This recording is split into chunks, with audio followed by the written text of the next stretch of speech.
pouvoir par rapport à l'affaire de la rue des Rosiers. Donc pouvez-vous nous expliquer ce qui s'est passé exactement?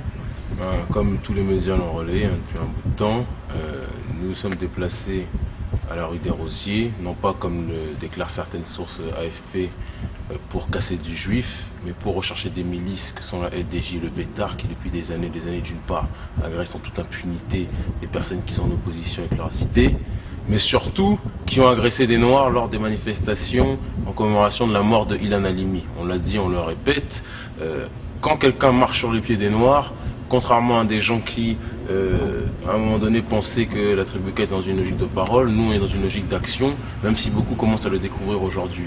On est parti du principe que si on touchait à un cheveu des nôtres, il était nécessaire de réagir. La LDG et le Bétard sont des organisations étatiques, il faut quasiment dire les choses telles qu'elles sont, non pas des milices uniquement. Elles sont couvertes par leur président, leur premier ministre qui est Nicolas Sarkozy, et qui nous traite de voyous alors que lui-même est à la tête d'une mouvance de voyous, une mafia de délinquants. Et par rapport à cette situation, on dit simplement une chose: si quelqu'un touche un cheveu des Noirs, ben la tribu réagira. D'accord, mais pourquoi ce jour-là et pourquoi cette heure-là? Pourquoi cette heure-là? Parce qu'à un moment donné, il y a eu plusieurs appels de personnes se revendiquant de la LDJ du Bétard. Ça aussi, on l'a déjà dit. On vous a appelé personnellement? On a été appelé, les renseignements généraux le savent, sinon on aurait été bouclés déjà si on était simplement venus par hasard faire la chasse aux Juifs. Ils savent très bien, eux qui nous mettent sur écoute depuis un bout de temps, que rendez-vous avait été fixé par des organisations qui considèrent le noir comme un sous-homme. Et donc, partant de ce principe-là, à partir du moment où on a invité, nous, c'est comme dans les anniversaires, hein, on a invité, on se déplace. Ces gens-là sont des lâches, ils nous ont invités dans leur quartier, on est venu les chercher, ils n'étaient pas présents, ou du moins ils ne se sont pas présentés. Lorsqu'ils ont vu les hommes kémites disciplinés venir leur demander des comptes, ils sont tellement habitués à ce que les Noirs viennent de manière débraillée ou viennent de manière désorganisée et cassent tout sur leur passage, que lorsqu'ils ont vu des gens qui avaient une logique, une éthique et des valeurs telles que la dignité, la valeur, la connaissance de soi, l'amour de soi et l'amour des siens, et bien malheureusement pour eux, et heureusement pour nous, ils se sont écartés. Donc du moins heureusement pour eux, j'ai envie de dire. Donc excusez-moi, vous êtes venu pour discuter? Écoutez, vous êtes venu pour vous expliquer en fait. On est venu pour demander des comptes à des organisations qui font n'importe quoi vis-à-vis des nôtres. Vous appelez ça de la discussion si vous voulez, d'autres appelleront ça de la violence s'ils veulent. La moindre des choses qu'on puisse dire, c'est qu'on n'était pas armés. Notre seule arme, c'était notre éthique et notre dignité, je me répète encore dessus. D'accord. Et étiez-vous cagoulé comme... Vous l'avez vu à la télévision, enfin pour les images qu'on a bien voulu montrer, la police elle-même le déclare, donc je ne veux pas être dans une logique de réparbatif non plus, mais on n'était ni cagoulé, il n'y avait pas de poing américain, il n'y avait pas de batte de baseball. Bon, vous savez, ils voient un groupe de kémites, pour eux, c'est comme si c'était Armageddon qui arrivait, je veux bien comprendre. Mais il ne faut pas qu'ils commencent à raconter n'importe quoi et parler de choses qu'ils ne maîtrisent pas, parce que la diffamation est très proche. Et je peux vous assurer que toutes les personnes qui ont raconté des stupidités, des inepties à notre rencontre devront bientôt rendre des comptes vis-à-vis de la tribu. A-t-il eu des propos antisémites? Si tenir des propos antisémites, c'est dire que nous voulons la LDJ le Bétard, dans ce cas il y a eu des propos antisémites. Il n'y a rien eu d'autre, pas d'affaire Fofana ou quoi que ce soit?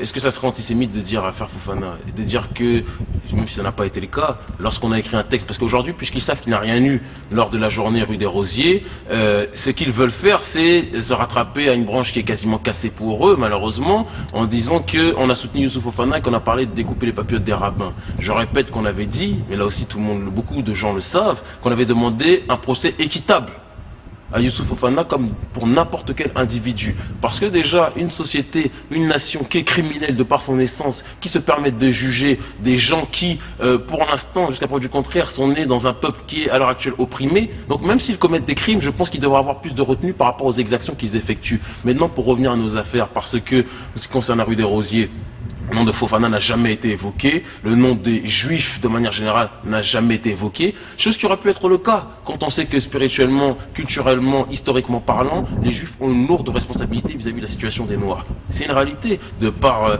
la malédiction de Cham rédigée par le scribe sacrificateur juif du nom de Esdras en 398 avant Jésus, malédiction qui a entraîné, qu'on le veuille ou non, l'esclavage puis la colonisation, ça aussi on l'a dit. Donc vous savez, je pense que la vérité elle est une et indivisible. Il faut arrêter de parler de relativité, là on ne parle que de constatation. Moi je remercie, si j'avais l'adresse de Sarkozy, bon, quoique je sais qu'il crée crèche à Beauvau, moi je dirais une chose, je le remercierais, j'enverrais des gâteaux, j'enverrais des cadeaux pour la simple et unique raison qu'il nous a donné une couverture, et il nous donne une couverture exceptionnelle en nous diabolisant, et même si il voulait arrêter la machine, c'est malheureusement trop tard pour lui, en nous ayant diabolisé, il a lancé une vague de soutien qu'il ne peut désormais plus maîtriser. J'irai plus loin en disant que sont étonnés par rapport aux déclarations de De Villiers et de Sarkozy, seules les personnes qui croient en cet idéal français, et ces personnes-là, tant pis pour elles. Je le dis, quand De Villiers dit qu'on devrait destituer de la nationalité française des gens qui sont contre la France, pourquoi êtes-vous choqués? On est en guerre contre ce pays. Donc par rapport à cette situation, il ne faut pas agir comme des vierges effarouchées. Ils font leur combat, on fait le nôtre, et on le dit simplement, ce pays, on le quittera comme on l'a dit hier, on le quittera quand il nous rendra ce qu'il nous doit. Voilà. Voilà, c'est aussi simple que ça. Il nous pille, il nous rembourse son part. On n'est pas là parce qu'on aime la Tour Eiffel. Avez-vous eu des menaces de mort? Oui, on a eu pas mal de menaces. Dimanche, t'as voulu jouer le show dans la vie de ma mère. Moi, je vais descendre d'Israël. Je vais te niquer ta mère à toi et tous tes nègres, fils de pute. Moi. Je vais te laver au Karcher, sale bâtard. T'es un sale nègre, tu joues tes beaux sur des mecs de 12 ans. Mais viens, je vais venir, tu vas voir. Je vais te laver au Karcher, fils de pute. Mais vous savez comment sont ces gens-là? Ils menacent, nous on se déplace, ils ne sont pas là. Quel dommage. On vous a appelé... Ils nous ont appelés, il y a même eu des appels d'Israël. À un moment donné, vous savez, nous on n'est pas comme ces quartiers, dès qu'ils voient un groupe de noirs ça devient une menace pour nous, il y a des appels où on parle de sale nègre, on va te tuer, on va te trucider, etc., etc. On leur dit venez, parce que nous, les gens qui sont en Israël, qui sont ici, quand ils nous appellent, on se déplace.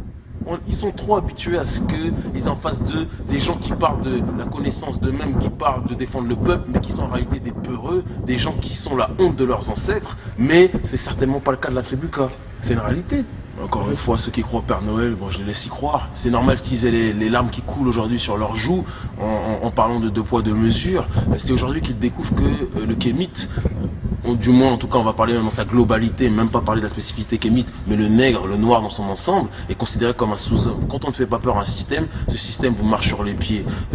Ces milices, on l'a dit tout à l'heure, sont des milices étatiques. Donc pourquoi voulez-vous qu'elles soient critiquées ou attaquées? Quand la police fait une bavure, la police est défendue par l'État. La milice qu'elle a, la Ligue de défense juive, des petits enfants avec les cheveux gominés qui agressent des gens, qui poignardent, mais lorsqu'ils voient des grandes personnes, font bien souvent dans leurs pantalons. Vous m'excusez là aussi de dire cette situation. Eh bien ces gens-là, qu'est-ce que je voulais que je vous dise? Ils agissent en toute impunité, ils ne sont pas diabolisés, la tribu Calais, mais le sens de l'histoire est en marche. Et il est dans le sens que la tribu K souhaitait depuis déjà un bon bout de temps, je le dis. Et aujourd'hui, des personnes qui nous soutiennent, qui hier, à un moment donné, doutaient, se rendent compte que notre discours n'a pas changé. On a toujours été sur une ligne droite qui était de contribuer à redonner la dignité aux nôtres. Qu'on nous aime ou on nous aime pas, comme on dit, on n'est pas là pour se faire aimer, on est là pour imposer une certaine vérité. Donc, pour les personnes qui souhaitent rentrer en contact de manière plus précise, et outre que par le téléphone, comme ça a été le cas ces derniers temps, ou par mail, comme c'est le cas depuis ces dernières semaines, qui veulent entendre les choses telles qu'elles sont et des vérités énoncées de vive vue, j'ai envie de dire, par la tribu K, sont invités à venir à l'Assemblée kémite qui se tient chaque dimanche, là aussi depuis un bout de temps, à Belleville. Rendez-vous est donné 14h30 devant le quick du métro Belleville. À cet endroit, des frères, des Metzatons, des membres de la tribu K vous emmèneront au lieu de rassemblement de l'organisation.